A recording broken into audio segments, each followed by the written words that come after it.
ठीक है, यहाँ पे देखेंगे switching characteristics of SCR during turn off.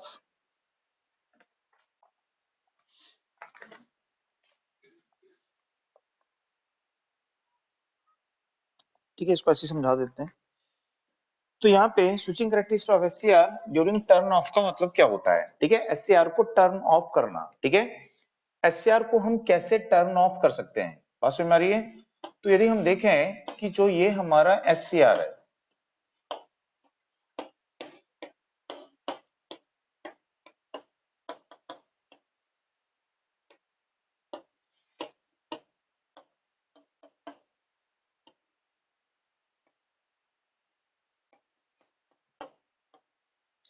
इसको हम यहाँ पे क्या देते हैं, वीए के गेट के द्वारा क्या करते हैं, हम इसको ट्रिगरिंग करते हैं और इसको हम टर्न ऑन कर देते हैं। अभी हमारा एससीआर क्या है, टर्न ऑन है। तो हम ऑफ कब करते हैं, जब वो टर्न ऑन होता है ना, टर्न ऑन रहता है, तब उसके बाद में हम उसको क्या करते हैं, टर्न ऑफ करते हैं।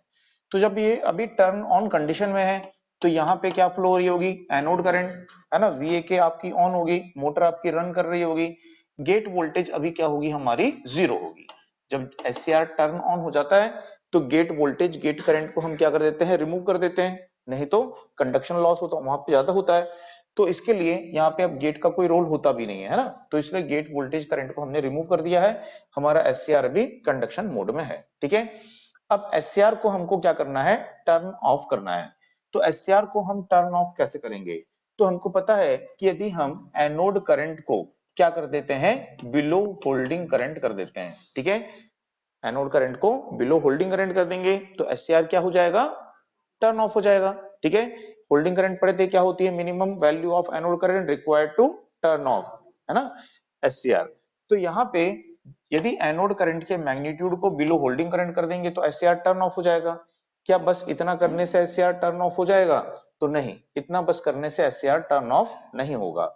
एससीआर को प्रॉपरली टर्न ऑफ करने के लिए हमको एनोड करंट को बिलो होल्डिंग करंट तो करना पड़ेगा ही, इसके अलावा इसके टर्मिनल पर, ठीक है, कुछ समय तक हमको क्या करनी पड़ेगी, रिवर्स वोल्टेज अप्लाई करनी पड़ेगी। बात समझ में आई? यदि ये रिवर्स वोल्टेज हम अप्लाई करेंगे नहीं, यदि ये रिवर्स वोल्टेज हम अप्लाई नहीं करेंगे तो क्या होगा, हमने एनोड करंट को बिलो होल्डिंग करंट कर दिया। ठीक है, अब वापस जैसे ही यहाँ पे वीए के अप्लाई करेंगे, एससीआर वापस तुरंत ऑन हो जाएगा बिना गेट ट्रिगरिंग किए। ठीक है, क्योंकि एससीआर जो है ये कैसा है, एक चार्ज कंट्रोल डिवाइस है, उस दिन बताया था, है ना। तो यहाँ पे जब एससीआर टर्न ऑन हो जाता है तो इसकी जो ये लेयर्स होती हैं, ठीक है, आउटर लेयर और इनर लेयर, इन लेयर्स में क्या होते हैं, चार्ज कैरियर होते हैं। जब तक हम उन चार्ज कैरियर को आउटर और इनर लेयर से रिमूव नहीं करेंगे, ठीक है, तब तक हम एससीआर को टर्न ऑफ नहीं कर सकते हैं। बात समझ में आई? तो एससीआर का जो टर्न ऑफ टाइम होता है, एससीआर का टर्न ऑफ टाइम किसको बोलेंगे? तो एससीआर के टर्न ऑफ टाइम का मतलब होता है कि यहाँ पे एनोड करंट को हमने क्या कर दिया, बिलो होल्डिंग करंट।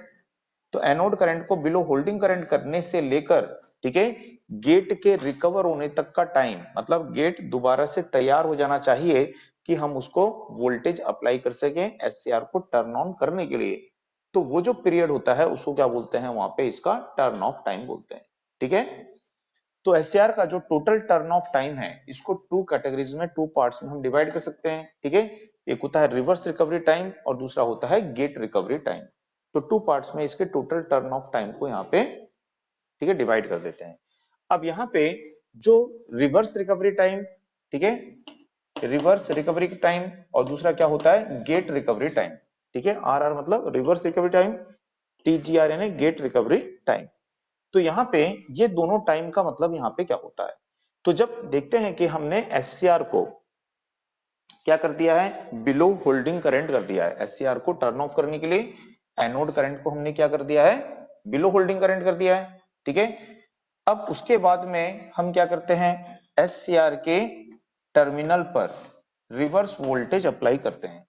तो जब हम एससीआर के टर्मिनल पर रिवर्स वोल्टेज अप्लाई करेंगे तो ये क्यों जरूरी होता है, ये इसलिए जरूरी होती है रिवर्स वोल्टेज अप्लाई करने, ठीक है, समझने के लिए हम माइनस वी के लिख रहे हैं, but different types of methods होते हैं, है ना। एससीआर को टर्न ऑफ करना क्या कहलाता है, कम्यूटेशन कहलाता है। ठीक है, तो डिफरेंट कम्युनिकेशन टेक्निक्स होती हैं, class A B C D E, ठीक है, और एफ टाइप्स ऑफ कम्युनिकेशन होते हैं। तो अलग अलग कम्युनिकेशन टेक्निक्स में अलग अलग मेथड का यूज करते हैं एससीआर के अक्रॉस रिवर्स वोल्टेज जनरेट करने के लिए, ठीक है। तो हम देखेंगे यहाँ पे कि एससीआर के टर्मिनल के अक्रॉस हम क्या करेंगे, रिवर्स वोल्टेज जनरेट करेंगे।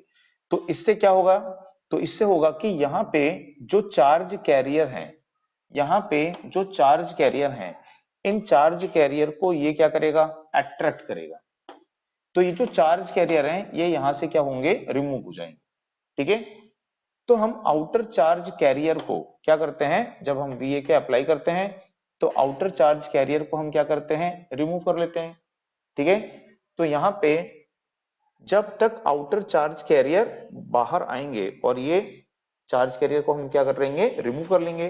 तो इन चार्ज कैरियर को outer P and N layer से रिमूव करने में जितना टाइम लगता है उसको क्या बोलते हैं, रिवर्स रिकवरी टाइम बोलते हैं, ठीक है। दूसरा यहाँ पे जो गेट रिकवरी टाइम होता है, गेट रिकवरी टाइम का मतलब क्या होता है, तो गेट रिकवरी टाइम का मतलब होता है कि यहाँ पे जो चार्ज है, यहाँ पे जो चार्ज कैरियर है, उन चार्ज कैरियर को हम रिमूव नहीं कर सकते हैं, वो रिमूव नहीं होते हैं। तो वो रिमूव क्यों नहीं होते हैं, तो वो चार्ज कैरियर इसलिए रिमूव नहीं होते हैं क्योंकि वो इनर लेयर में है। आउटर लेयर से तो रिमूव कर सकते हो आप, इनर लेयर से रिमूव नहीं कर सकते हो। तो इनको क्या करते हैं हम यहाँ पे रिकम्बाइन करते हैं। तो जब ये वोल्टेज हम यहाँ पे अप्लाई करते हैं तो इस वोल्टेज के कारण ये जो चार्ज कैरियर होते हैं ये आपस में क्या होते हैं, रिकम्बाइन होते हैं, और रिकम्बाइन होके क्या होते हैं, न्यूट्रलाइज हो जाते हैं। तो उनको न्यूट्रलाइज होने में, रिकम्बाइन होने में जो टाइम लगेगा, ठीक है, तो जब सभी चार्ज कैरियर इनर लेयर के क्या होंगे, रिकम्बाइन होंगे, तो हमारा गेट क्या होगा, रिकवर हो जाएगा। अब इसको हम दोबारा क्या कर सकते हैं, ट्रिगर करने के लिए गेट पर वोल्टेज दे सकते हैं। तो इन चार्ज को रिकम्बाइन होने में जो समय लगता है उसको क्या बोलते हैं, गेट रिकवरी टाइम बोलते हैं। आई बात समझ में, तो इसमें नोट करिएगा, इसमें लिखिएगा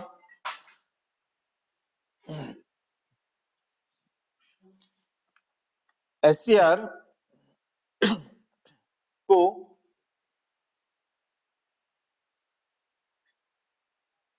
एससीआर को कंडक्शन स्टेट से, एससीआर को कंडक्शन स्टेट से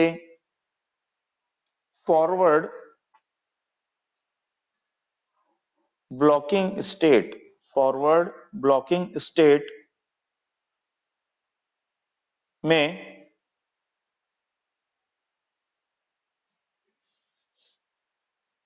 लाने का प्रोसेस, लाने का प्रोसेस उसका टर्न ऑफ प्रोसेस, उसका टर्न ऑफ प्रोसेस या कम्यूटेशन प्रोसेस कहलाता है, या कम्यूटेशन प्रोसेस कहलाता है। तो कम्यूटेशन मतलब क्या होता है, एससीआर को टर्न ऑफ करना।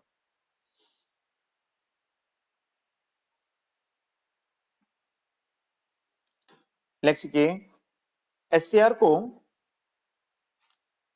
टर्न ऑफ करने के लिए, एससीआर को टर्न ऑफ करने के लिए, एससीआर को टर्न ऑफ करने के लिए एनोड करंट को, एससीआर को टर्न ऑफ करने के लिए एनोड करंट को बिलो होल्डिंग करंट करते हैं, एनोड करंट को बिलो होल्डिंग करंट करते हैं,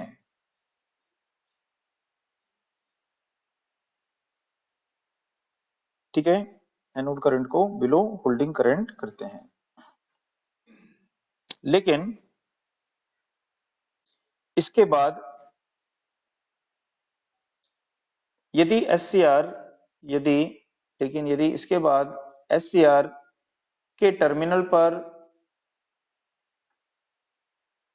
फॉरवर्ड वीए के, फॉरवर्ड वीए के अप्लाई करते हैं, फॉरवर्ड वीए के अप्लाई करते हैं, तो एससीआर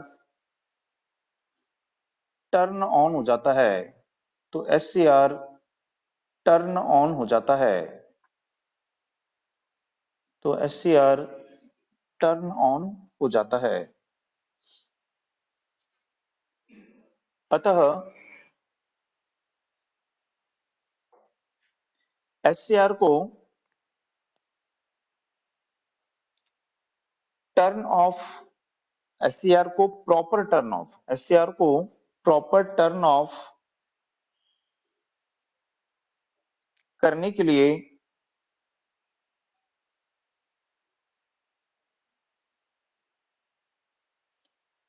यह आवश्यक होता है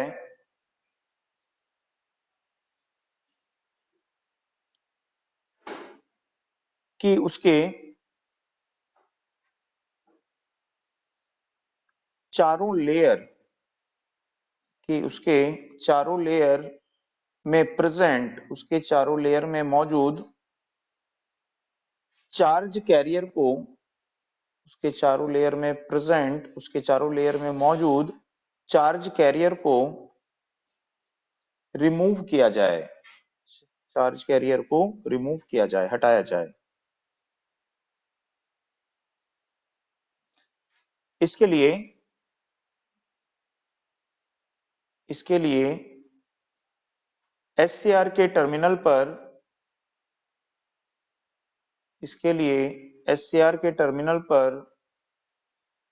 रिवर्स वोल्टेज अप्लाई करते हैं। इसके लिए SCR के टर्मिनल पर रिवर्स वोल्टेज अप्लाई करते हैं।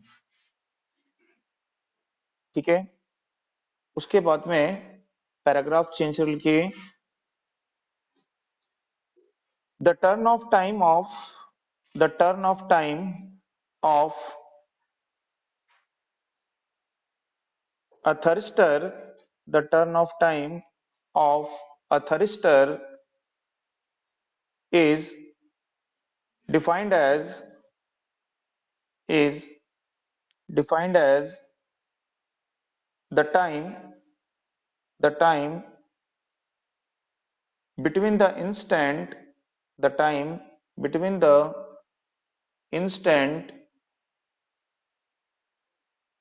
anode current becomes zero and the instant SCR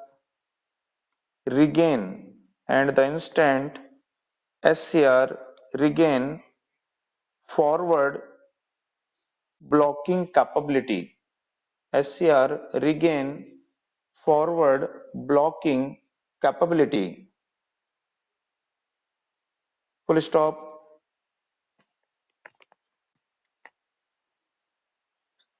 ठीक है, नेक्स्ट लिखिए SCR के टर्न ऑफ टाइम SCR के टोटल टर्न ऑफ टाइम को SCR के टोटल टर्न ऑफ टाइम को टू इंटरवल्स में डिवाइड किया गया है। ठीक है, तो एक होता है रिवर्स रिकवरी टाइम और दूसरा होता है गेट रिकवरी टाइम।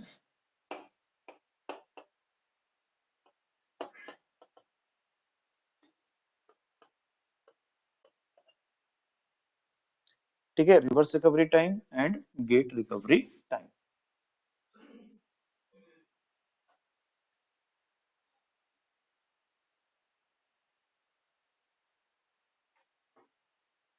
ठीक, अब उसमें नोट करिए, उसमें लिखिए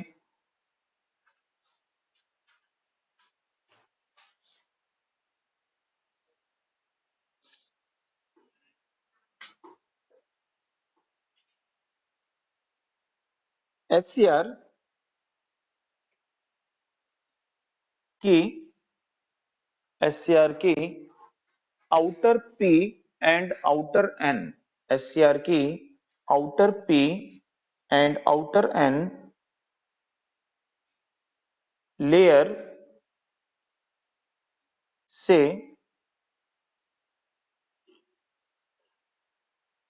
access charge carrier, excess charge carrier, excess charge career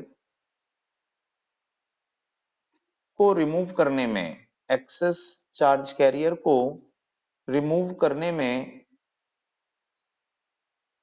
लगने वाला टाइम, एक्सेस चार्ज कैरियर को रिमूव करने में लगने वाला टाइम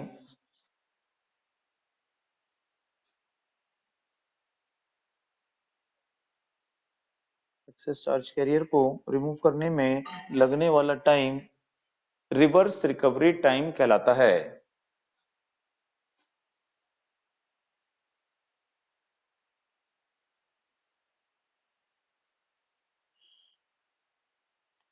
ठीक है, उसके बाद में नेक्स्ट के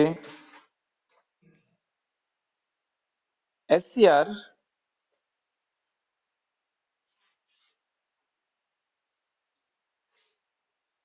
के inner layer, inner P and N layer ऐसे लिख सकते हो, एससीआर के inner P and N layer से चार्ज को रिमूव नहीं कर पाते हैं, चार्ज को रिमूव नहीं कर पाते हैं।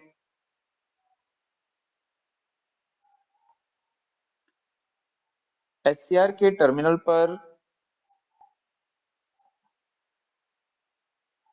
एससीआर के टर्मिनल पर रिवर्स वोल्टेज अप्लाई करके, एससीआर के टर्मिनल पर रिवर्स वोल्टेज अप्लाई करके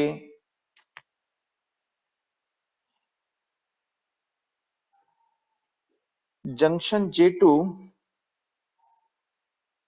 जंक्शन J2 में ट्रैप्ड, ट्रैप्ड यानी फंसे हुए, जंक्शन J2 में ट्रैप्ड या फंसे हुए चार्ज को रिकंबाइन करते हैं, चार्ज को रिकंबाइन करते हैं। इससे गेट रिकवर हो जाता है।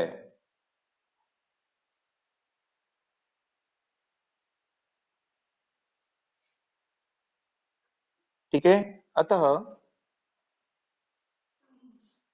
चार्ज को रिकंबाइन होने में, अतः चार्ज को रिकंबाइन होने में लगने वाला समय, चार्ज को रिकंबाइन होने में लगने वाला समय रिवर्स रिकवरी टाइम कहलाता है, रिवर्स रिकवरी टाइम कहलाता है,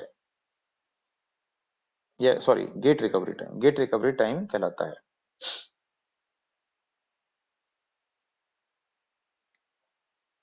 ठीक है, उसके बाद में नेक्स्ट देखिए एससीआर, एससीआर का total turn off time, SCR का टोटल टर्न ऑफ टाइम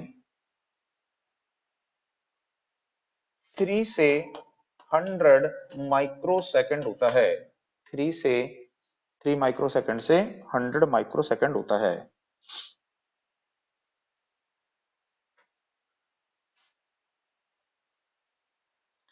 ठीक है, नेक्स्ट के पैराग्राफ चेंज करके एससीआर का टर्न ऑफ टाइम, एससीआर का turn off time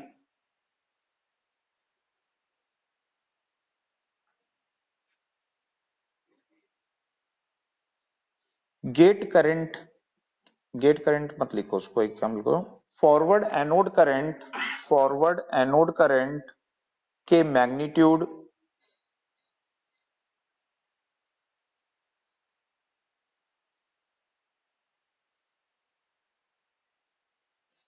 D upon D T time at commutation, comma डाल के D upon D T time at commute, D upon D T time at commutation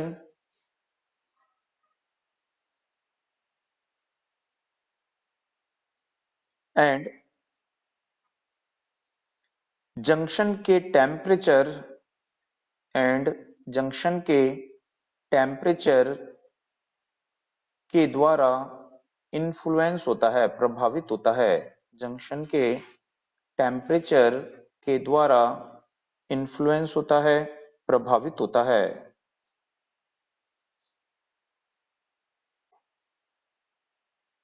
ठीक है, next देखिए, इन सभी factor को increase करने पर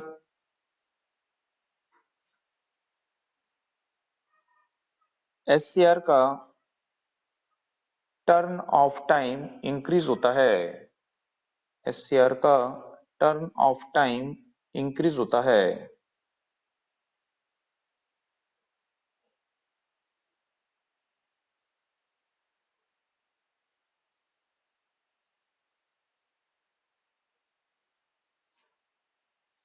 ठीक है,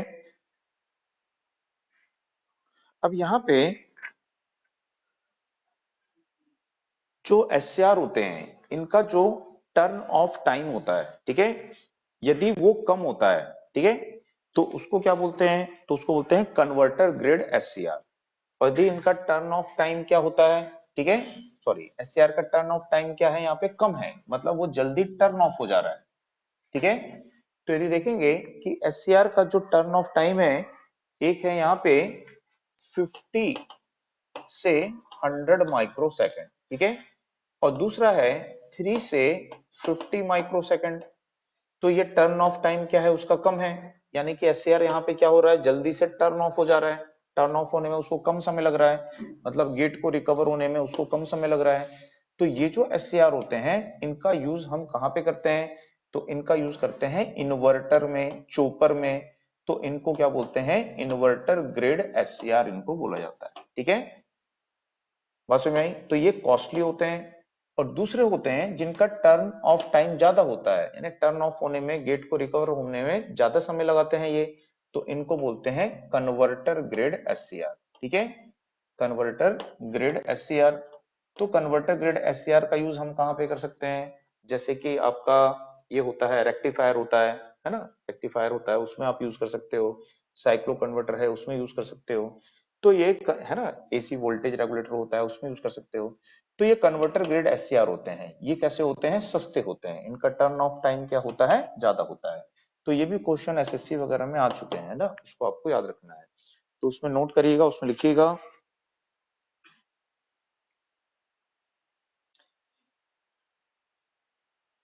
slow turn off time, slow turn off time, slow turn off time 50 से 100 माइक्रो सेकेंड, 50 से 100 माइक्रो सेकेंड के एससीआर, के एससीआर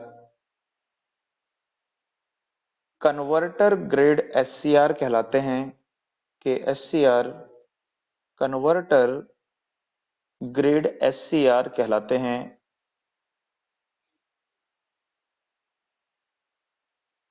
ये चीपर होते हैं, ये सस्ते होते हैं, ये चीपर होते हैं, सस्ते होते हैं।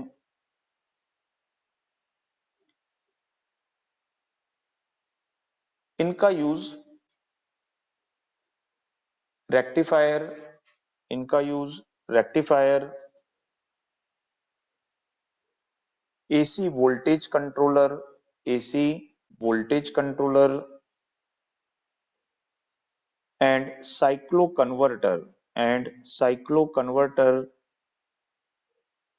आदि में करते हैं, साइक्लो कन्वर्टर आदि में करते हैं।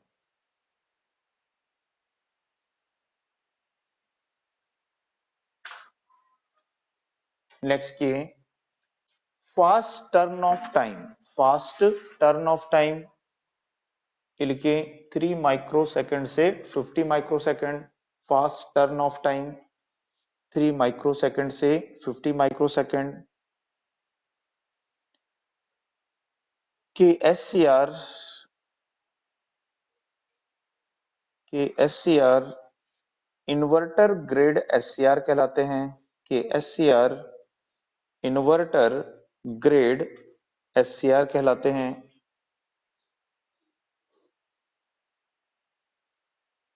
ये कॉस्टली होते हैं, ये कॉस्टली होते हैं।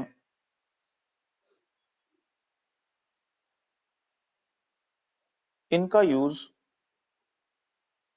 इनका यूज इन्वर्टर एंड चोपर आदि में करते हैं। इनका यूज इन्वर्टर एंड चोपर आदि में करते हैं। इनका यूज इन्वर्टर एंड चोपर आदि में करते हैं। ठीक है, तो ये आप यहाँ पे याद रखिए। अब यहाँ पे जैसे हम देखा कि SCR को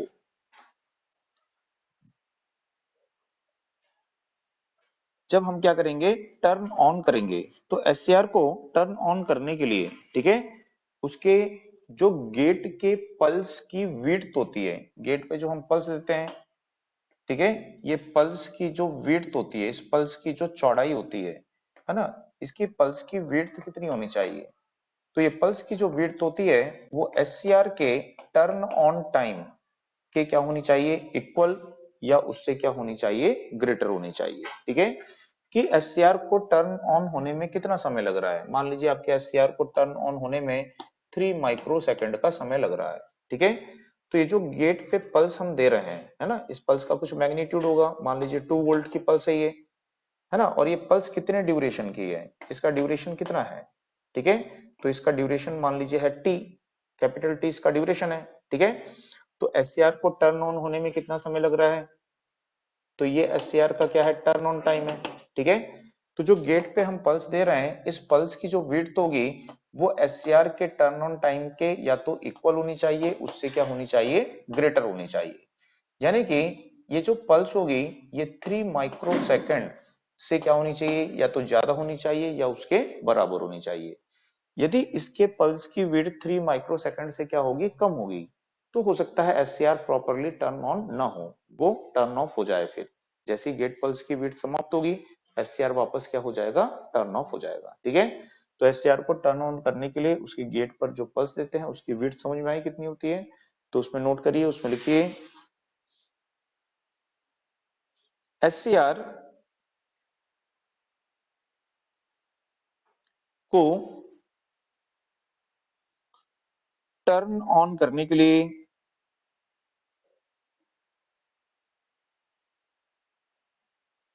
SCR को टर्न ऑन करने के लिए उसके गेट पल्स उसके गेट पल्स की विड्थ उसके गेट पल्स की विड्थ, गेट पल्स की चौड़ाई SCR के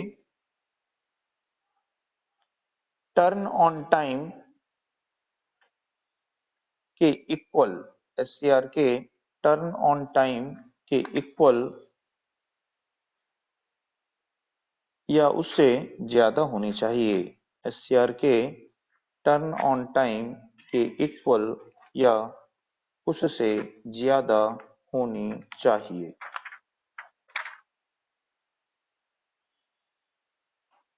ठीक है, ओके।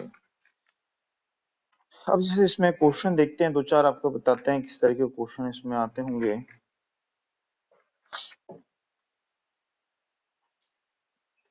जैसे क्वेश्चन लिखिए, turn on time turn on time of an SCR, turn on time of an SCR can be reduced by can be reduced by using a can be reduced by using a, ठीक है,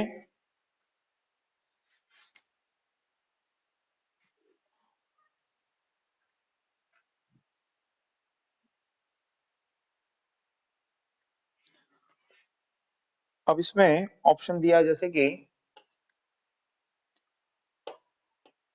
rectangular pulse of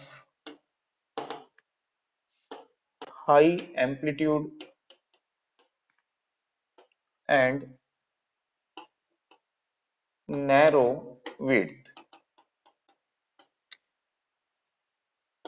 उसके बाद में दिया है rectangular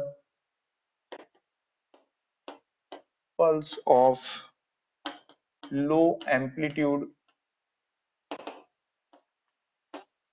and wide width। ठीक है, उसके बाद में दिया है ट्रायंगुलर पल्स और दिया है यहाँ पे ट्रेपेजॉइडल पल्स। ट्रेपेजॉइडल पल्स, तो इस प्रकार से ये ऑप्शंस यहाँ पे दिए हुए।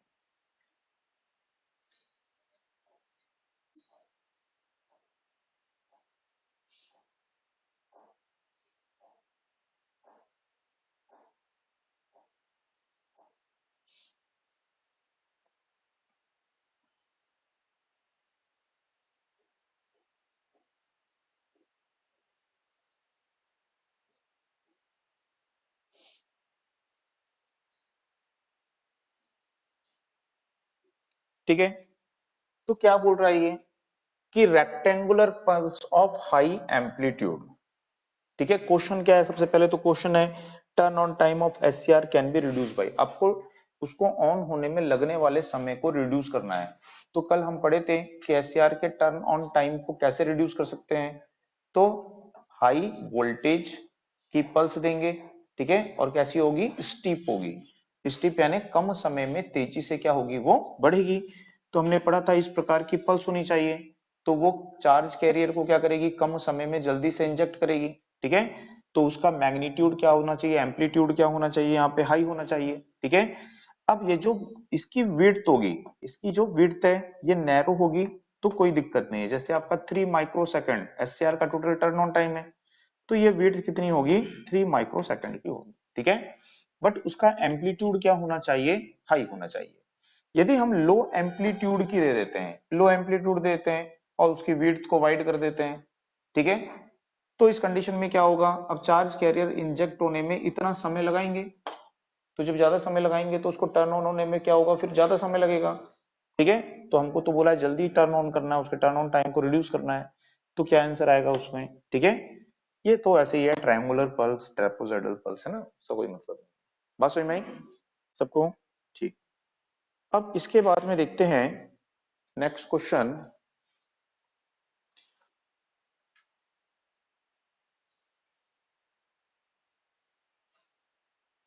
तो क्वेश्चन लिखिए उसमें, turn on time, turn on time of an SCR, turn on time of an SCR in series with RL circuit, RL circuit can be reduced by, can be reduced by, option दिया है increasing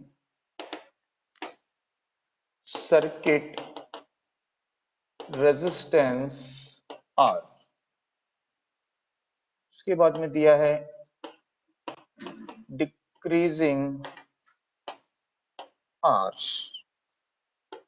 उसके बाद में दिया है increasing circuit inductance. ठीक है, और उसके बाद में दिया है डिक्रीजिंग, ठीक है, सर्किट इंडक्टेंस। ये क्वेश्चन भी एक बार आ चुका है एसएससी में। ठीक है, एसएससी बोल रहा हूँ, किसमें, सीएसपी डीसीएल में।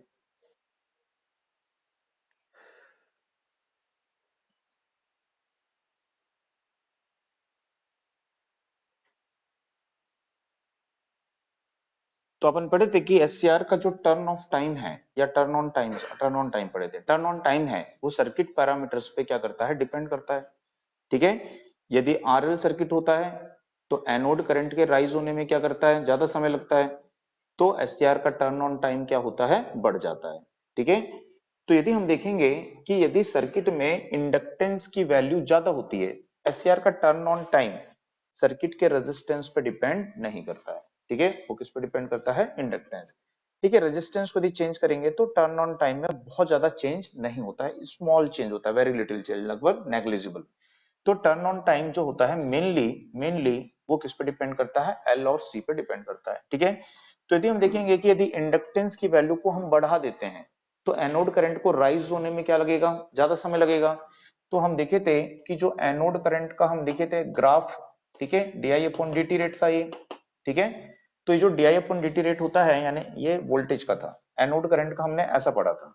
एनोड करंट के राइज होने में जो समय लग रहा था, ये डीआई अपॉन डीटी रेट है एनोड करंट का, तो एनोड करंट को राइज होने में क्या लगेगा, ज्यादा समय लगेगा। तो एससीआर को टर्न ऑन होने में भी क्या लगेगा, ज्यादा समय लगेगा। यदि एनोड करंट है ना, एससीआर का टर्न ऑन टाइम किस पर डिपेंड करता है, DI upon DT rate of anode current, है ना, एनोड करंट के राइज होने के रेट पर डिपेंड करता है। यदि एनोड करंट जल्दी से राइज होगी तो एससीआर जल्दी से ऑन हो जाएगा, यदि एनोड करंट देरी से राइज होगी तो एससीआर देरी से ऑन होगा। तो इनमें से कब एनोड करंट को राइज होने में टाइम लगेगा, यदि इंडक्टेंस ज्यादा होगा तो एनोड करंट को राइज होने में ज्यादा समय लगेगा, एससीआर को टर्न ऑन होने में ज्यादा समय लगेगा।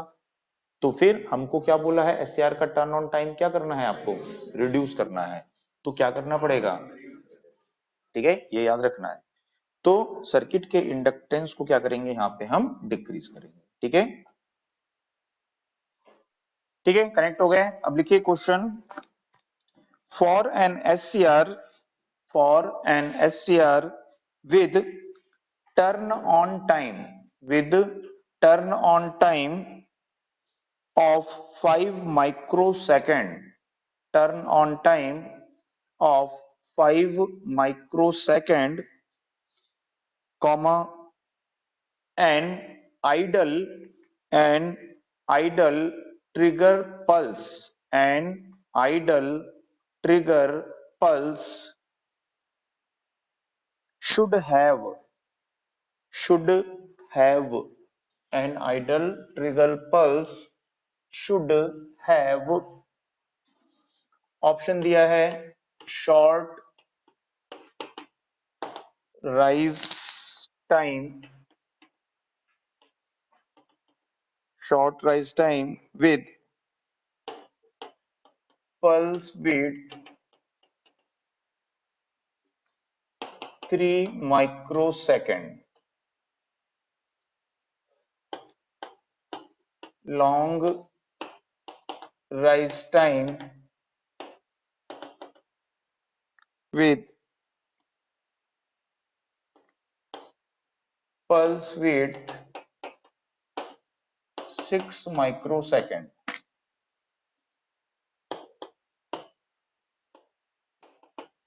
short rise time with pulse width 6 microsecond and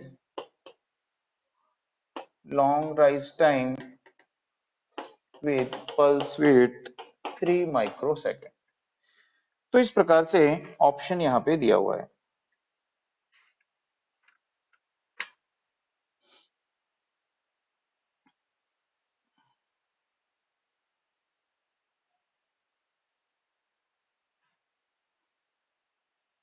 ठीक है, तो इस तरह से यहाँ पे ये दिया हुआ है।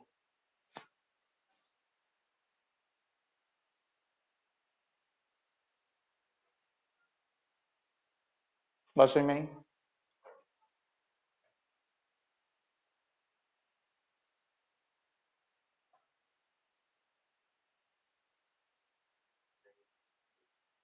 ठीक है, तो ये क्या बोलना चाह रहा है, ठीक है, तो क्वेश्चन में क्या बोला है आपको कि पल्स की आइडल विड्थ क्या होनी चाहिए, ये पूछा है ना उसमें।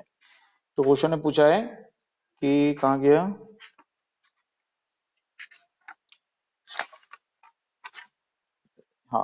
SCR with turn on time 5 microsecond. SCR का टर्न ऑन टाइम कितना है? 5 माइक्रोसेकंड है, ठीक है।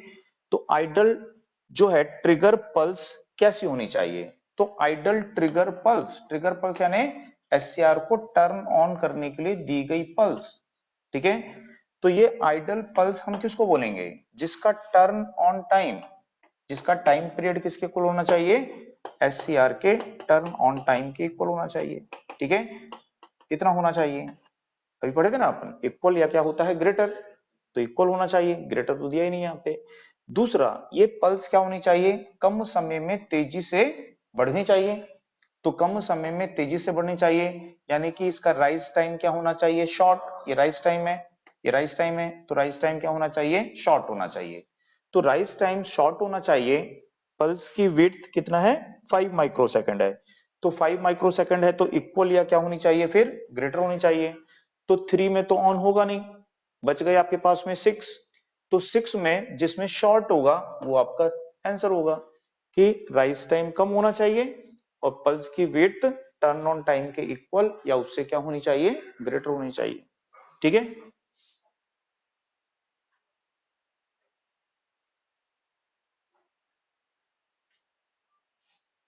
बात समझ में आई सबको?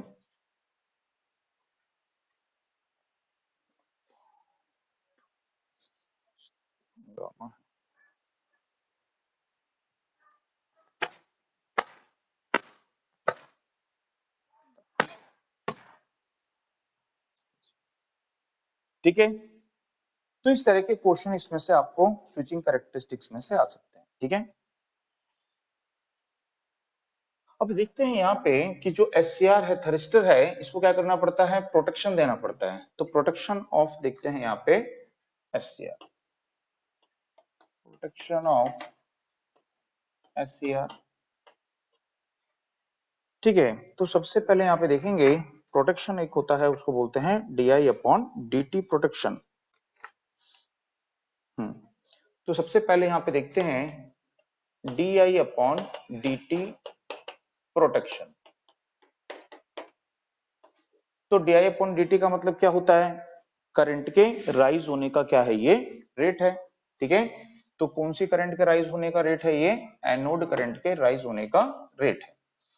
कि जब हम क्या करते हैं,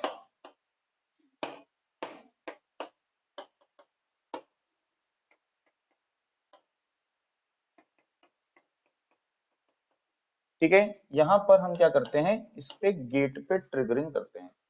तो जब हम इसके गेट पे ट्रिगरिंग करते हैं, गेट को ट्रिगर करते हैं, ठीक है, तो उस समय यहाँ पे एनोड करंट क्या होती है? इंक्रीज होती है, 0 से बढ़ती है, ठीक है। लेकिन ये जो जंक्शन होता है, ये जंक्शन तुरंत कैंसिल नहीं होता है।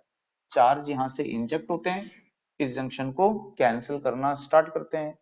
यदि एनोड करंट के राइज होने का जो रेट है, एनोड करंट के राइज होने का जो रेट है, इस जंक्शन पर स्प्रेड होने के रेट से क्या होता है? ज्यादा होता है। इस जंक्शन पे एनोड करंट को क्या होना चाहिए? ऐसे पूरा स्प्रेड होना चाहिए, पूरा फैल जाना चाहिए और फैल करके एनोड करंट को फ्लो होना चाहिए। लेकिन फैलने में उसको ज्यादा समय लग रहा है क्योंकि जंक्शन कैंसिल ही नहीं हुआ है, ठीक है। उसके पहले एनोड करंट क्या हो रही है? तेजी से बढ़ रही है। तो कहां से फ्लो होगी? वो स्मॉल क्रॉस सेक्शन एरिया से पास होगी, ठीक है। तो यदि एनोड करंट के राइज होने का जो रेट होता है उसके जंक्शन पर स्प्रेड होने के रेट से हायर होता है, तो एनोड करंट क्या करेगी? स्मॉल क्रॉस सेक्शन एरिया से कंसंट्रेट होकर फ्लो होगी। तो इस एरिया में क्या होगी? हीट प्रोड्यूस्ड होगी और वो परमानेंटली बर्न हो जाएगा। तो इसके लिए हमको क्या करना पड़ेगा? उसको DI अपॉन DT प्रोटेक्शन देना पड़ेगा, ठीक है। यानी कि करंट के राइज होने के रेट को क्या करना पड़ेगा? रिड्यूस करना पड़ेगा। तो कैसे करें? बहुत सिंपल है कि भाई आपका ये एक SCR है और ये आपका यहाँ पे क्या कनेक्ट है? ये लोड कनेक्ट है कोई, जिसको आप सप्लाई दे रहे हो, ठीक है। ये हमने एक लगा दिया है यहाँ पे स्विच और ये हमारी DC सप्लाई है, ठीक है। तो हम क्या करेंगे? एनोड करंट के राइज होने के रेट को रिड्यूस करना है। ये एनोड करंट यहाँ से आती है, तो हम क्या करेंगे? इसके सीरीज में एक इंडक्टर को कनेक्ट कर देंगे। लोड थोड़ा नीचे बना देते हैं, यहाँ लोड बना देते हैं, ठीक है। तो ये लोड है, तो इसके सीरीज में क्या करेंगे? एक इंडक्टर को कनेक्ट कर देंगे। इंडक्टर का काम क्या होता है, करंट के राइज होने के रेट को डिले करना, देरी करना। तो अब करंट देरी से राइज होगी तो उसको राइज होने में समय लगेगा, तो तब तक जंक्शन पे करंट स्प्रेड हो जाएगी। ठीक है, बात समझ में आई? तो हमारा जंक्शन जो है वो बर्न नहीं होगा। तो डीआई अपॉन डीटी प्रोटेक्शन के लिए क्या करते हैं एससीआर में? ठीक है, सबको समझ में आया? ओके। अब लिखिए उसमें, यदि एससीआर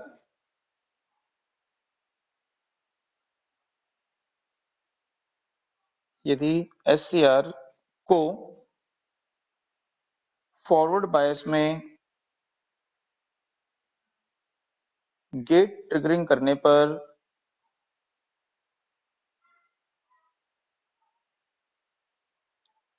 एनोड करंट के राइज होने का रेट, एनोड करंट के राइज होने का रेट, कॉमा एनोड करंट के एनोड करंट के reverse bias junction J2, anode current के रिवर्स बायस जंक्शन J2 पर स्प्रेड होने के रेट से, रिवर्स बायस जंक्शन J2 पर स्प्रेड होने के रेट से हायर होता है, के रेट से हायर होता है, तो एनोड करंट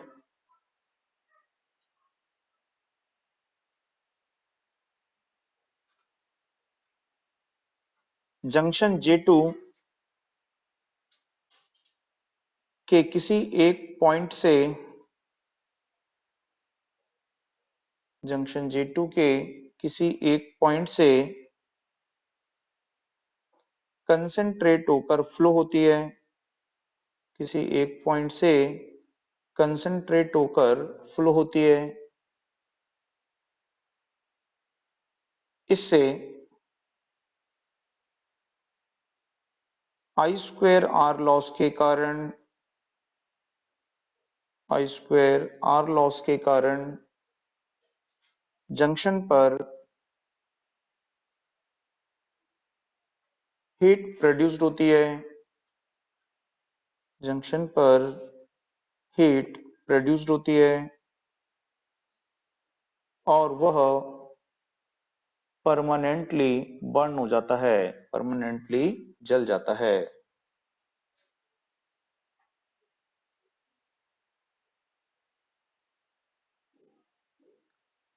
ठीक है, उसके बाद में नेक्स्ट की, अतः एससीआर को DI upon DT protection provide करने के लिए, अतः एससीआर को DI upon DT protection provide करने के लिए उसके सीरीज में इंडक्टेंस कनेक्ट करते हैं, उसके सीरीज में इंडक्टेंस कनेक्ट करते हैं। यह एनोड करंट के डीआई अपॉन डीटी रेट को, यह एनोड करंट के डीआई अपॉन डीटी रेट को रिड्यूस करता है, एनोड करंट के डीआई अपॉन डीटी रेट को रिड्यूस करता है। ठीक है, चलिए ये हो गया। इसके बाद में सेकंड होता है DV upon DT protection, DV upon DT protection. तो डीवी अपॉन डीटी प्रोटेक्शन का मतलब क्या होता है, rate of rise of voltage. ठीक है, तो क्या होता है कि जो एससीआर है हमारा, ठीक है, एससीआर के गेट पर हमने अभी कोई वोल्टेज अप्लाई नहीं की है, कोई वोल्टेज अप्लाई नहीं की है। ठीक है, अब ये किसमें है, अभी फॉरवर्ड ब्लॉकिंग मोड में है। तो जब फॉरवर्ड ब्लॉकिंग मोड में होगा तो जंक्शन जो J2 है ठीक है, ये रिवर्स बायस जंक्शन होगी। ठीक है, अब यहाँ पे जैसे ही हम इस स्विच को क्या करते हैं, क्लोज करते हैं, तो जैसे ही स्विच को क्लोज करते हैं तो ये जो पूरी एनोड कैथोड वोल्टेज होती है या एनोड वोल्टेज होती है, इस रिवर्स बायस जंक्शन के अक्रॉस क्या होती है, अपियर होती है। अब यदि इसके अक्रॉस वोल्टेज के राइज होने का रेट क्या होता है, ज्यादा होता है, तो हमें पता है कि यहाँ पे क्या बनता है, कैपेसिटेंस बनता है। ठीक है, तो यदि इसके अक्रॉस वोल्टेज के राइज होने का रेट ज्यादा होगा तो उसमें क्या होती है, charging current, capacitive current flow होती है, और वो एससीआर को करती है अनवांटेड रूप से टर्न ऑन कर देती है। ठीक है, ये पहले पढ़ चुके हैं, डीवी अपॉन डीटी अपने को जो प्रॉब्लम आती है, तो इस प्रॉब्लम को ओवरकम करने के लिए इसको क्या करना पड़ेगा, हमको यहाँ पे डीवी अपॉन डीटी प्रोटेक्शन देना पड़ेगा। ठीक है, तो ये प्रोटेक्शन हम इसको यहाँ पर कैसे देंगे, तो उसको यहाँ पे देखेंगे कि डीवी अपॉन डीटी प्रोटेक्शन के लिए इस एससीआर में हम किसका यूज करते हैं, स्नूबर सर्किट का यूज करते हैं। ठीक है, तो पूछेगा कि डीवी अपॉन डीटी प्रोटेक्शन के लिए एससीआर में किसका यूज करते हैं, तो इसमें हम यूज करते हैं स्नूबर सर्किट। तो स्नूबर सर्किट क्या होता है, तो रेजिस्टेंस और कैपेसिटेंस के सीरीज कॉम्बिनेशंस, ठीक है, रेजिस्टेंस और कैपेसिटेंस के सीरीज कॉम्बिनेशन को क्या बोलते हैं, हम यहाँ पे स्नूबर सर्किट बोलते हैं। तो इसको स्नूपर सर्किट बोलते हैं, और इस स्नूपर सर्किट को हम कैसे कनेक्ट करते हैं, तो इसको एससीआर के पैरेलल में कनेक्ट करते हैं। बात समझ में आई, तो स्नूपर सर्किट को कैसे कनेक्ट करते हैं, एससीआर के पैरेलल में कनेक्ट करते हैं। तो ये एससीआर के पैरेलल में कनेक्ट करेंगे। अब ये कैसे वर्क करता है, तो हमको पता है कि आरसी सीरीज सर्किट जब इसके अक्रॉस कनेक्ट किए हैं, ठीक है, तो जब हम इस स्विच को क्लोज करेंगे तो ये जो डायरेक्ट वोल्टेज है वो इस एससीआर के अक्रॉस अपीयर नहीं होगी। एससीआर के अक्रॉस कौन सी वोल्टेज आएगी, जो वोल्टेज इस सर्किट में होगी। पैरेलल में वोल्टेज कैसी होती है, सेम। तो एससीआर के अक्रॉस वोल्टेज कौन सी आएगी, जो इन दोनों पॉइंट के अक्रॉस पोटेंशियल डिफरेंस होगा वही एससीआर के अक्रॉस होगा। ठीक, अब इन दोनों पॉइंट के अक्रॉस पोटेंशियल डिफरेंस क्या होगा, तो जो वोल्टेज यहाँ पे होगी। ठीक है, अब हमको पता है कि जब इस स्विच को हम क्या करते हैं, क्लोज करते हैं, तो कैपेसिटर के अक्रॉस जो वोल्टेज राइज होती है, या फिर आरसी सीरीज सर्किट में जो वोल्टेज राइज होती है, वोल्टेज के राइज होने का रेट ऐसा होता है। आरसी सीरीज सर्किट पढ़े हो, टाइम कांस्टेंट। तो हम देखते हैं कि वोल्टेज जो है वो इस प्रकार से राइज होती है, तो वोल्टेज राइज होने में क्या लगाती है, समय लगाती है। तो जब समय बढ़ जाएगा तो डीवी अपॉन डीटी रेट क्या हो जाएगा, कम। तो जैसे जैसे वोल्टेज इसके अक्रॉस इंक्रीज होगी तो एससीआर के अक्रॉस वोल्टेज इंक्रीज होगी, तो वोल्टेज को राइज होने में क्या लगेगा, ज्यादा समय लगेगा। ठीक है, फिर जब ये वोल्टेज यहाँ पे आ जाएगी, ये चार्ज हो जाता है कैपेसिटर। ठीक है, और एससीआर को जब हम टर्न ऑन करते हैं फिर, तो टर्न ऑन के समय में यहाँ से कौन सी करंट फ्लो होती है, लोड करंट। तो टर्न ऑन के समय में स्विच क्या हो जाता है, क्लोज। तो कैपेसिटिव करंट भी क्या होती है, फिर यहाँ पे सर्कुलेट होती है। तो अब इस सीआर से दो करंट फ्लो होगी, एक लोड करंट और दूसरी कैपेसिटर की डिस्चार्जिंग करंट। तो एससीआर क्या हो सकता है, बर्न हो सकता है। तो उसकी करंट को लिमिट करने के लिए हम क्या लगाते हैं, यहाँ पे ये रेजिस्टेंस। तो इस प्रकार से आरसी सीरीज सर्किट को क्या बोलते हैं, स्नूपर सर्किट, और इसको एससीआर के पैरेलल में कनेक्ट करते हैं। तो ये एक बहुत इंपॉर्टेंट क्वेश्चन होता है ना एससीआर के लिए, कि एससीआर में स्नूबर सर्किट का क्यों यूज करते हैं, डीवी अपॉन डीटी, या बोलेगा कि डीवी अपॉन डीटी प्रोटेक्शन के लिए किस सर्किट का यूज करते हैं, या पूछेगा स्नूबर सर्किट कैसे कंसिस्ट होता है या उसको कैसे कनेक्ट करते हैं। ठीक है, तो इसको आप याद रखिए, इसको नोट कर लीजिए डायग्राम। ठीक है, उसमें नोट करिए, उसमें लिखिए एससीआर को डीवी अपॉन डीटी, एससीआर को DV upon DT protection provide करने के लिए, एससीआर को DV upon DT protection provide करने के लिए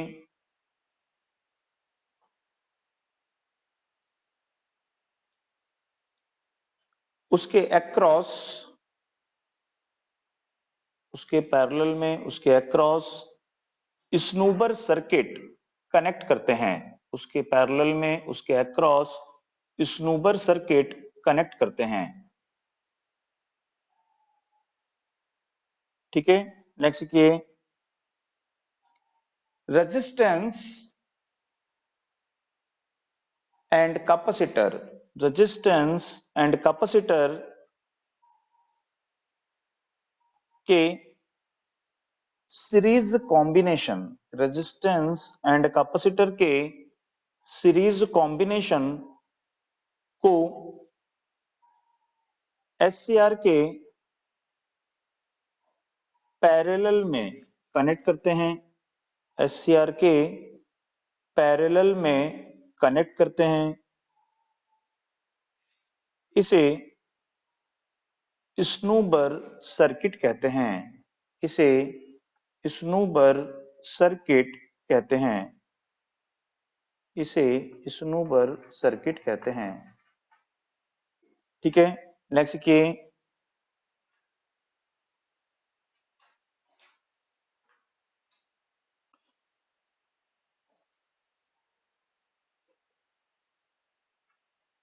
ठीक है, मेन तो यही है, इतना ही याद रखो, काफी है इतना। तो रेजिस्टेंस कैपेसिटर के सीरीज कॉम्बिनेशन को कनेक्ट करेंगे, उसी को क्या बोलते हैं, स्नूबर सर्किट बोलते हैं। ठीक है, इतना ही याद रखो। तो डीवी अपॉन डीटी प्रोटेक्शन के लिए स्नूबर सर्किट का यूज करते हैं। अब इसके बाद में देते हैं ओवर वोल्टेज प्रोटेक्शन। ठीक है, तो ओवर वोल्टेज प्रोटेक्शन, और एक ओवर करंट भी होगा। ओवर करंट, पहले ओवर वोल्टेज देख लेते हैं, फिर ओवर करंट। तो ये जो प्रोटेक्शन हम दिए हैं, ये कौन सा प्रोटेक्शन है, डीवी अपॉन डीटी, यानी कि वोल्टेज के राइज होने का रेट है ना। ओवर वोल्टेज जो है वो अलग होती है। ओवर वोल्टेज यानी वोल्टेज का अधिक मात्रा में बढ़ जाना, तो उसको क्या बोलेंगे, ओवर वोल्टेज प्रोटेक्शन। तो ये जो स्नूबर सर्किट है, ये डीवी अपॉन डीटी प्रोटेक्शन तो देता है, लेकिन ये एससीआर को ओवर वोल्टेज से प्रोटेक्शन प्रोवाइड नहीं कर पाता है। तो एससीआर को ओवर वोल्टेज से प्रोटेक्शन कैसे प्रोवाइड करेंगे, बात समझ में आ रही है कि एससीआर को ओवर वोल्टेज से प्रोटेक्शन कैसे प्रोवाइड करेंगे।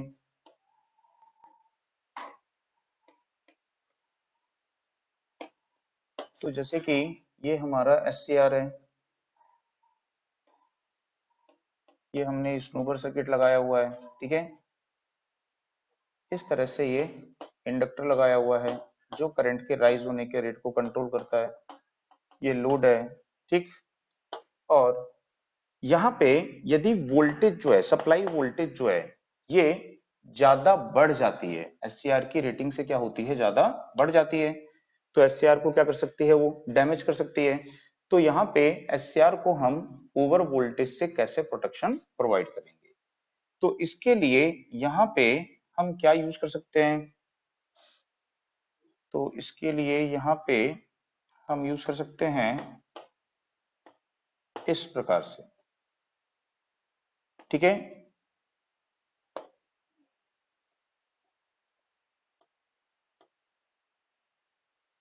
प्रोटेक्शन, ये फ्यूज है, यहाँ पे ये फ्यूज होता है। तो इसको यहाँ पे क्या बोलते हैं, ये जो है नॉन लीनियर रजिस्टर है, नॉन लीनियर रजिस्टर, जिसको हम पढ़ चुके हैं, क्या बोलते हैं, वैरिस्टर। तो इसको यहाँ पे यूज करते हैं कि यदि अचानक वोल्टेज क्या होगी, बढ़ जाएगी, तो इसका जो रेजिस्टेंस है, वो रेजिस्टेंस क्या हो जाएगा, कम हो जाएगा। जैसे ही इसका रेजिस्टेंस कम होगा, तो ओवर वोल्टेज सर्ज जो होगा वो इधर से बाईपास हो जाएगा। ठीक है, और यदि ओवर वोल्टेज ज्यादा समय तक होती है, तो ये क्या कर रहा है, यहाँ से बाईपास कर रहा है, शॉर्ट कर रहा है, ये फ्यूज मेल्ट होके ब्रेक हो जाएगा, और हमारा एससीआर क्या रहेगा, ओवर वोल्टेज से सुरक्षित रहेगा, प्रोटेक्टेड रहेगा। ठीक है, तो जो यहाँ पे नॉन लीनियर रजिस्टर यानी कि वैरिस्टर होता है, उसका यहाँ पे यूज करते हैं। ठीक है,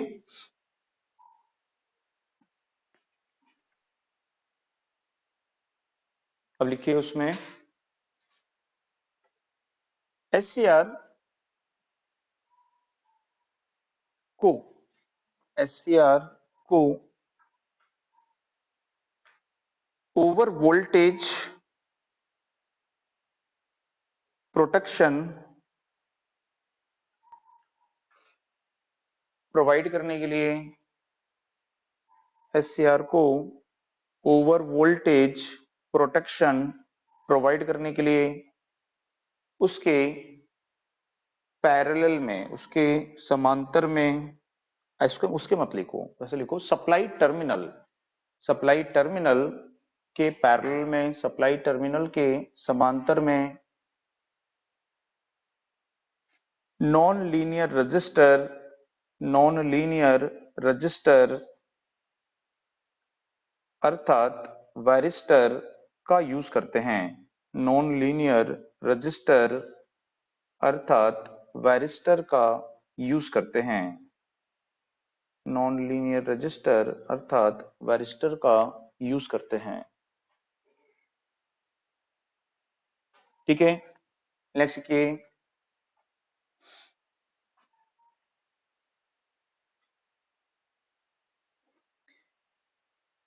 वोल्टेज इंक्रीज होने पर, वोल्टेज बढ़ने पर, वोल्टेज इंक्रीज होने पर, वोल्टेज बढ़ने पर इसका रेजिस्टेंस डिक्रीज होता है, इसका रेजिस्टेंस डिक्रीज होता है।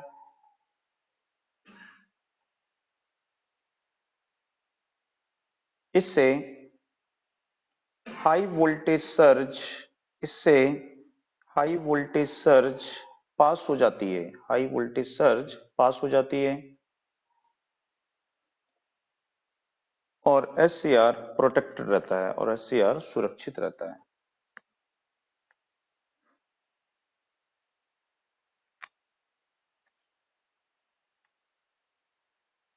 ठीक है, उसके बाद में देखेंगे यहाँ पे एक होता है ओवर करंट प्रोटेक्शन। तो ओवर करंट प्रोटेक्शन के लिए यहाँ पे क्या करते हैं, तो ओवर करंट प्रोटेक्शन के लिए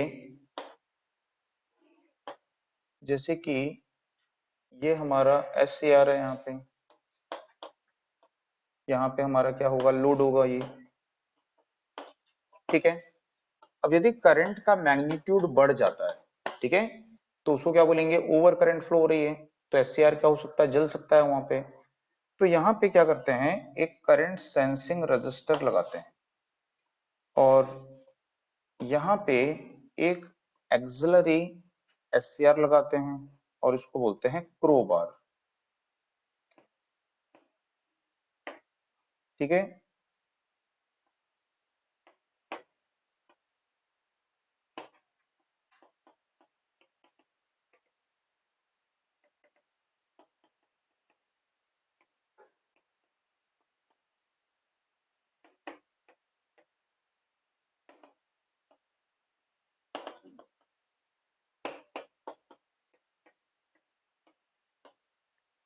तो इस प्रकार से जो अरेंजमेंट है, व्यवस्था है, उसको यहाँ पे बनाया जाता है। ठीक है, इस प्रकार से अरेंजमेंट यहाँ पे करते हैं, इस प्रकार से व्यवस्था यहाँ पे बनाते हैं कि जब कभी भी यहाँ पे ओवर करंट होगी, ठीक है, तो इसमें वोल्टेज ड्रॉप क्या हो जाएगा, बढ़ जाएगा। तो जब इसमें वोल्टेज ड्रॉप बढ़ेगा तो इसका जो गेट है क्रो बार का, ये गेट क्या करेगा, इसको ट्रिगर कर देगा। जैसे ही ये ट्रिगर होगा तो यहाँ पे क्या होगा, शॉर्ट सर्किट हो जाएगा। ठीक है, तो यहाँ पे हम फ्यूज, सर्किट ब्रेकर वगैरह लगा सकते हैं, तो ये फ्यूज क्या होगा, मेल्ट होके ब्रेक हो जाएगा। ठीक है, और सिस्टम को क्या कर देगा, सप्लाई से डिस्कनेक्ट कर देगा। बात समझ में आई? तो किसका यूज करते हैं, यहाँ पे क्रोबार का यूज करते हैं। ठीक है, तो उसमें नोट करिए, इसमें लिखिए एससीआर को ओवर करंट से प्रोटेक्शन प्रोवाइड करने के लिए,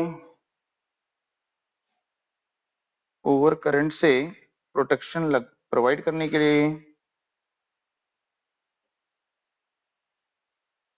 सप्लाई के इनपुट टर्मिनल, सप्लाई के इनपुट टर्मिनल के पैरेलल में क्रो बार, इनपुट टर्मिनल के पैरेलल में क्रो बार थेरिस्टर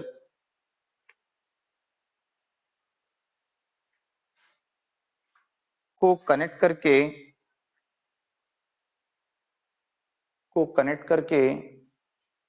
current sensing register, current sensing register के द्वारा, करंट सेंसिंग रजिस्टर के द्वारा उसके गेट पर ट्रिगरिंग वोल्टेज अप्लाई करते हैं, उसके गेट पर ट्रिगरिंग वोल्टेज अप्लाई करते हैं।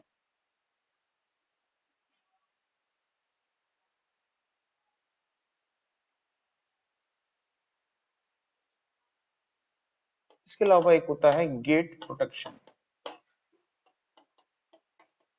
तो गेट को प्रोटेक्शन देना होगा एससीआर के, तो एससीआर के गेट को कैसे प्रोटेक्शन देंगे? तो जैसे कि मान लो ये अपना यहाँ पे एक एससीआर और ये एससीआर का गेट है, तो इसके गेट पर हम क्या करते हैं, ट्रिगरिंग वोल्टेज अप्लाई करते हैं, गेट वोल्टेज, ठीक है। तो गेट वोल्टेज जब अप्लाई करते हैं तो हो सकता है गेट करंट का मैग्नीट्यूड बहुत ज्यादा बढ़ जाए, जिससे एससीआर की का जो गेट है वो क्या हो सकता है, बर्न हो सकता है। तो ओवर करंट से प्रोटेक्शन के लिए क्या करेंगे, इसके सीरीज में एक रेजिस्टेंस को कनेक्ट कर देंगे, ठीक है। ये क्या करेगा, गेट करंट के मैग्नीट्यूड को लिमिट करेगा और ओवर करंट से उसको प्रोटेक्ट करेगा, ठीक। ओवर वोल्टेज प्रोटेक्शन कैसे देंगे? तो ओवर वोल्टेज प्रोटेक्शन के लिए एससीआर के जो गेट टर्मिनल है इसके अक्रॉस जेनर डायोड को कनेक्ट कर देंगे।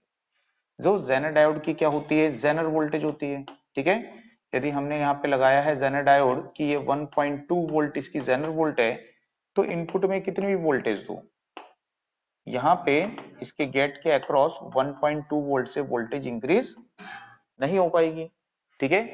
तो ओवर वोल्टेज प्रोटेक्शन के लिए गेट को किसका यूज करेंगे, जेनर डायोड का यूज करेंगे, ठीक है। दूसरा यहाँ पे क्या हो सकता है, हाई फ्रीक्वेंसी जो नॉइज सिग्नल्स होते हैं जिनको क्या बोलते हैं, हार्मोनिक्स, अनवांटेड सिग्नल्स, ठीक है, वो भी क्या कर सकते हैं, इसको टर्न ऑन कर सकते हैं, गेट ट्रिगर कर सकते हैं। तो इसके लिए क्या करते हैं, यहाँ पे हम आरसी पैरेलल सर्किट को यूज करते हैं। तो ये क्या करता है, एज अ फिल्टर वर्क करता है, और as a filter circuit work करता है। और ये क्या करता है, यहाँ पे R1C1 जो हाई फ्रीक्वेंसी हार्मोनिक्स होते हैं उनको सप्रेस करता है, ठीक है, बात समझ में आई? तो इस तरह से यहाँ पे इसका यूज किया जाता है। चलिए अब इसमें लिखिए, नोट कर लिए डायग्राम, डायग्राम नोट कर लिए। अब लिखिए इसमें एससीआर के गेट को, एससीआर के गेट को over current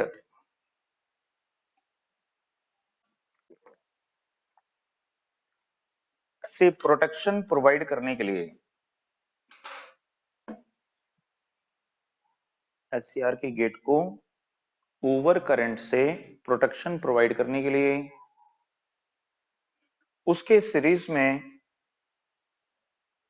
current limiting register, उसके सीरीज में current limiting register R2 connect करते हैं, current limiting register R2 connect करते हैं,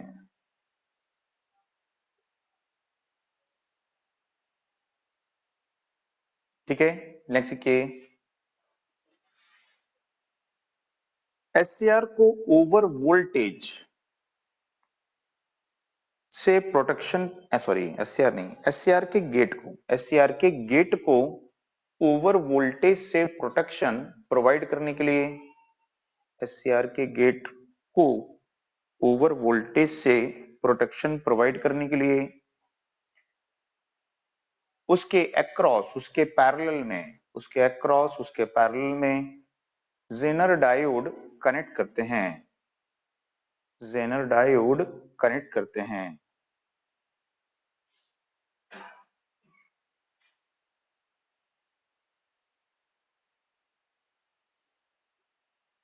ठीक है। नेक्स्ट के एससीआर के गेट को हाई फ्रीक्वेंसी हार्मोनिक्स से प्रोटेक्शन प्रोवाइड करने के लिए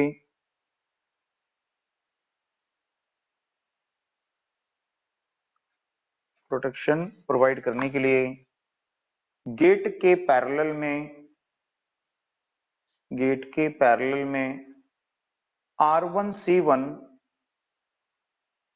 filter circuit, R1C1 filter circuit का यूज करते हैं, R1C1 फिल्टर सर्किट का यूज करते हैं। ठीक है, तो R1C1 जो है ये फिल्टर सर्किट है, इसका यूज करते हैं। आई बात समझ में? तो इस तरह से SCR को ये सब प्रोटेक्शन दिए जाते हैं। ठीक है ना, अब बाकी इसमें नेक्स्ट क्लास में कल देखते हैं आगे और। ठीक है।